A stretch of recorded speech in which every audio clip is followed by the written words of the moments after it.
Antes de ir a por el reto de intentar mejorar nuestra precisión por encima del 83 o del 85%, tal cual habíamos dejado después de la validación cruzada del K-Fold Cross Validation, apenas en un 80, me gustaría hablarte de una técnica muy importante en el mundo del Deep Learning, que es la regularización del dropout, ¿vale? O el dropout, sobre todo para evitar el overfitting. El dropout es una solución que se suele utilizar para evitar el sobreajuste. ¿Qué es el sobreajuste? Sobreajuste es cuando nuestro modelo aprende demasiado bien sobre los datos de entrenamiento y le falta chichilla en los conjuntos de testing. Es decir, en los datos de entrenamiento hace una precisión perfecta de los mismos, pero luego con nuevos datos que no han pasado por sus manos sufre de baja precisión. Si quieres ver diferentes técnicas, el overfitting un poquito más a fondo, incluso el problema del underfitting, te dejaré en la descripción un vídeo. Si te vas a mi canal, Juan Gabriel Gomila Overfitting y Underfitting, tengo un canal de YouTube donde suelo subir vídeos en paralelo al contenido del curso, y este, que es el overfitting y cómo solucionarlo, habla de ese problema, ¿vale? Te remito a él si quieres un poquito más de información acerca de este tema. En nuestro caso, lo que resulta en una red neuronal cuando sufre de overfitting es que la red neuronal se vuelve mucho peor en rendimiento en el conjunto de prueba, y hay una gran diferencia entre la precisión del conjunto de entrenamiento y la precisión del conjunto de testing.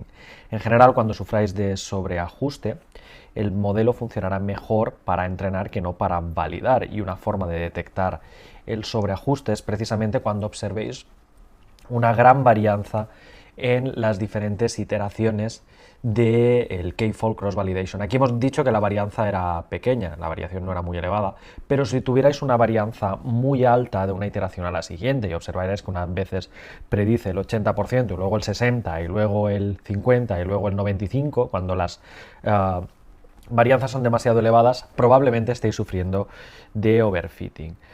Pues en estos casos el modelo aprende muy bien las correlaciones del conjunto de entrenamiento, pero por desgracia estas correlaciones que ha aprendido no se aplican a otros datos, no se aplican al conjunto de testing, y eso que hace que el vector de la precisión baje considerablemente de una iteración a otra, dependiendo de qué dato es el que se le ha suministrado en el fold correspondiente al entrenamiento, ¿vale? Cuando usáis la técnica del K-Fold Cross Validation.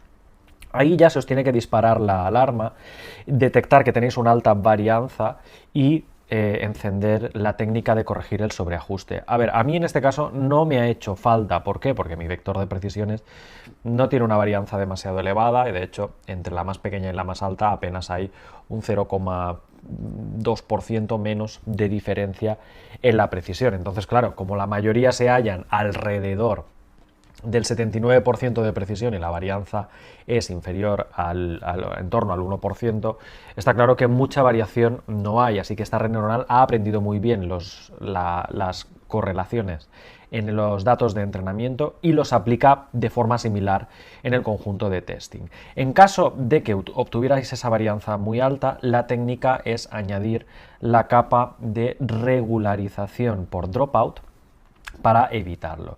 ¿Cómo funciona y dónde se aplica dentro de la red neuronal? Bueno, si esto es la arquitectura global de la red neuronal, en cada una de las iteraciones lo que hace la capa del dropout es desactivar aleatoriamente una o varias neuronas de la capa inmediatamente anterior, para evitar que sean demasiado dependientes o que todas analicen y aprendan las mismas correlaciones, y que por tanto una pueda sobreescribir a la otra.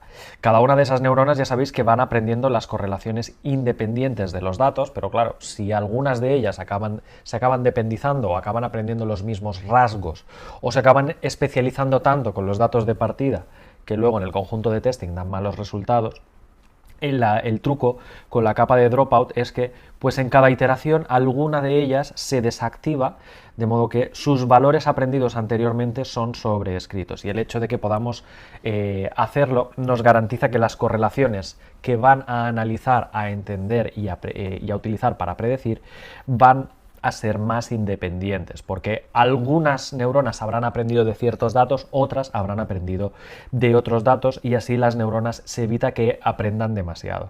Esto es como una persona cuando estudia.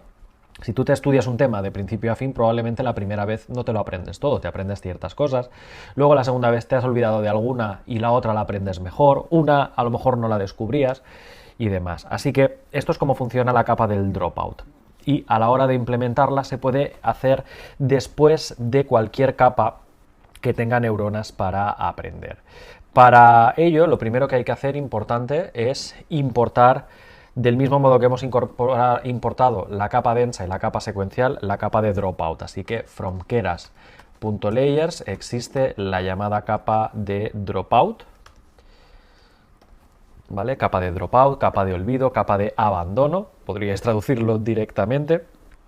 Y una vez que la tenemos importada, se debe aplicar después de la capa que necesitáis que olvide, que necesitáis que desactive aleatoriamente una neurona en cada iteración. Lo más normal es hacerlo después de una capa densa, pero no necesariamente tendría por qué ser así. Se puede hacer incluso en varias capas.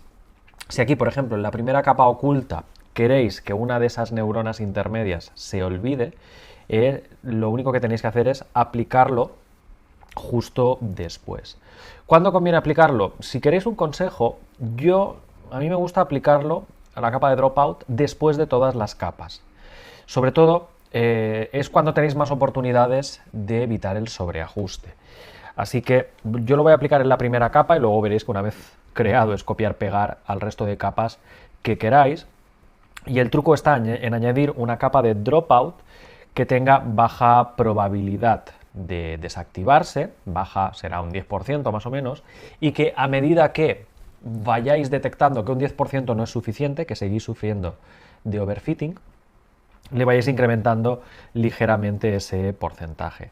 Así que justo aquí, después de la primera capa densa, uno puede venir aquí y añadir al classifier.add una capa que en este caso será la capa de dropout, precisamente la que acabáis de importar hace un segundo de keras.layers, y la capa de dropout es súper fácil de utilizar porque solo tiene un parámetro. Ese parámetro es precisamente la probabilidad de desactivar una neurona o la fracción de neuronas que necesitáis desactivar. Hay otros parámetros, ¿vale? Como el ruido aleatorio para que no siempre sea igual y demás, pero el parámetro que más os interesa es la proporción de desactivar. Es el parámetro P. Pongamos que tengáis 10 neuronas, si elegís un P igual a 0,1 al 10%, esto significa que a cada iteración una sola neurona será desactivada. Si P fuera igual a 0,2, dos neuronas se desactivarían, ¿de acuerdo? El truco, pues el truco o el consejo que os damos desde aquí es que cuando detectéis el sobreajuste empecéis con un parámetro P igual a 0,1 del 10%. Si esto no resuelve el problema, lo subáis a un valor más alto de P, por ejemplo, en saltitos de 0,1 en 0,1.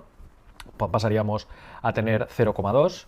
Si con 0,2 todavía no se resuelve el sobreajuste, subid a 0,3, a 0,4 y como mucho llegad a 0,5, ¿vale? Así hasta que consigáis quitar el sobreajuste sin pasaros de 0,5. Si lo subís más de ahí, no es que tengáis un sobreajuste, es que vais a tener un desajuste, vais a tener en lugar de un overfitting, un underfitting y os hará una mala predicción en cualquiera de los casos. El modelo será demasiado simple para llegar a predecir. Así que 0,1, 0,2, 0,3, 0,4 hasta 0,5 como máximo debería resolver el problema.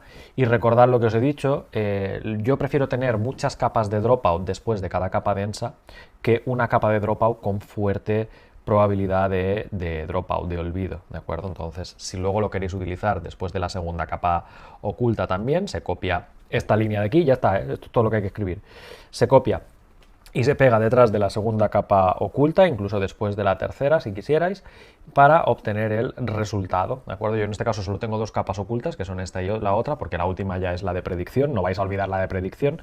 Y en este caso, fijaros que después de las dos primeras capas ocultas, tenéis un 10% de opciones de desactivar una neurona. Así es como lidiaríamos con el problema del sobreajuste y que os dará una ligera ventaja, sobre todo si detectáis una gran diferencia entre fase de entrenamiento y fase de testing.